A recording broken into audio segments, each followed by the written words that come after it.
যে গ্যাস হওয়ার অন্যতম কারণ কি জানো তো, অনেকে গ্যাস হলে ডাক্তার হয়ে ছুটে যান এবং অভ্যেসে দাঁড়িয়ে যায় সকালে ঘুম থেকে উঠে একটা ট্যাবলেট খাওয়া খালি পেটে বা ক্যাপসুল খাওয়া, কিংবা এমন অভ্যেসে দাঁড়িয়ে যায় যে খাবার পর একটা গোলাপি রঙের বা সাদা রঙের তরল না খেলে বোধহয় খাবার হজম হয় না, এবং এমন হয়ে যায় তারা মানসিক রোগী হয়ে যান।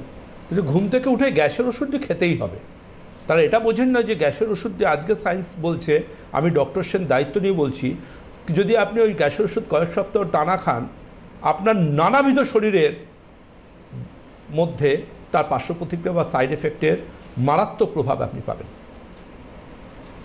মারাত্মক প্রভাব পাবেন। সুতরাং ডাক্তারবাবুদের পরামর্শ ছাড়া ঘুম থেকে উঠে আপনি ঈশ্বরের নাম করুন, ঘুম থেকে উঠে আপনি গরম জল খান, কিন্তু দয়া করে ঘুম থেকে উঠে দীর্ঘমেয়াদী গ্যাসের ওষুধটি খেয়ে চলবেন না। কারণ আপনারাও জানেন ওর কাজ আর হয় না, মাঝখান থেকেও সাইড এফেক্ট আপনাকে ফেস করতে হয়। গ্যাস হওয়ার কারণগুলো তার চাইতে জানুন না, সেটা জানলে অনেক বেশি উপকার হবে। যেমন ধরুন, অফিসে লেট হয়ে গেছে, ট্রেন মিস হয়ে যাবে, নাকে চোখে মুখে গুঁজে দৌড়চ্ছে, স্কুলের লেট হয়ে গেছে, কলেজের লেট হয়ে যাচ্ছে, নাকে চোখে মুখে গুঁজে দৌড়নো। এই যে প্রচণ্ড তাড়াতাড়ি খাবার খাওয়া, তিনি কিন্তু মোটামুটিভাবে ওই খাবার খাওয়ার 3-4 ঘন্টা পর থেকে পেট ভার হয়ে থাকবে এবং গ্যাসের সমস্যায় তিনি সাফার করবেন। রিসার্চ তাই বলছে। আর কি কি বলছে আসবো আলোচনায়। কেউ আছেন? নমস্কার, কে রয়েছেন? হ্যালো, আমি মুর্শিদাবাদ থেকে বিজন চন্দ্র মন্ডল বলছি। হ্যাঁ বিজনবাবু বলুন। আমার প্রেশার, সুগার, থাইরয়েড, কোলেস্টেরল সব আছে।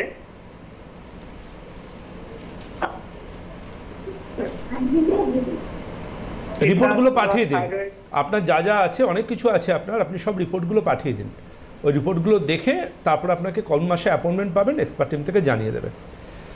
তো খুব গুরুত্বপূর্ণ এটা একটা ম্যাটার। তার জন্য আমি আমার পেশেন্টদেরকে 3টে জিনিস বলি। আমি তো লাইফস্টাইলের উপর খুব গুরুত্ব দিই, আমি প্রোডাক্টের কথা বলি না। আমি ফার্স্ট বলবো যে আমার কাছে আসতে হবে না, আগে এগুলো মেনে চলুন, দেখুন কেমন হচ্ছে। যদি আপনি গ্যাসের ট্যাবলেট খেয়ে খেয়ে ক্লান্ত হয়ে যান, জীবনে 3টে জিনিসে কখনো তাড়াহুড়ো করতে নেই। একটা হচ্ছে, কোনোদিনও তাড়াহুড়ো করে স্নান করবেন না, যথেষ্ট সময় নিয়ে স্নান করবেন, কারণ স্নানের মাধ্যমে শরীরের অতিরিক্ত তাপ শরীর থেকে বেরিয়ে যায়। স্নান আমাদের শরীরের বায়োলজিক্যাল ক্লককে মেনটেন করে। 2 নম্বর, কখনো ল্যাট্রিনে গিয়ে তাড়াহুড়ো করবেন না, ল্যাট্রিনের সময় নিয়ে যাবেন, তা নাহলে আপনার জন্য কিন্তু অনেকগুলো অ্যানোরেক্টাল ডিজিজ অপেক্ষা করে থাকবে, পাইলস, ফিশার, ফিস্টুলাও হতে পারে। আর তৃতীয়ত হচ্ছে, যত যাই হয়ে যাক তাড়াহুড়ো করে খাবার খাবেন না, চিবিয়ে চিবিয়ে চিবিয়ে চিবিয়ে স্লোলি খান। অনেকে বলে, ভাবেন খাবার তো স্টমাকে হবে হজম।